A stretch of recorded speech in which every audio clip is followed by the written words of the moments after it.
ఇళ్ళల్లో ఫంక్షన్లప్పుడు కానీ పెళ్ళిళ్ళప్పుడు కానీ ఫోటోలు దిగుతూ ఉంటారు. కుటుంబ సభ్యులందరూ కలిసి. కుటుంబ సభ్యులు సంతోషంగా కలిసిమెలిసి ఉన్న ఫోటోని హాలులో నైరుతి మూల ఉంచండి. అందరి ముఖాల చిరునవ్వులు చిందిస్తూ ఉండాలి.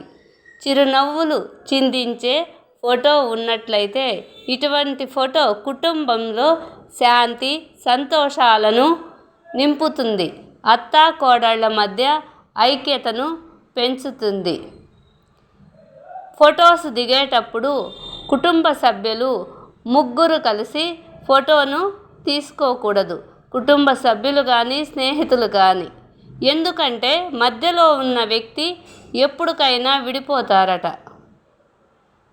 మనము భోజనం అనంతరం విందు ఆఖరిలో ఇచ్చే డ్రింకును ఫంక్షన్లప్పుడు తిరస్కరించరాదు. కొంచెమైనా పళ్ళ రసాన్ని సేవించాలి. పళ్ళ రసాలైనా కూల్ డ్రింక్స్ అయినా ఏవైనా వద్దు అనకూడదు. కొంచెమైనా స్వీకరించండి. ప్లీజ్ సబ్స్క్రైబ్ చేయండి. అక్షరాల ఆణిముత్యాలను షేర్ చేయండి, లైక్ చేయండి.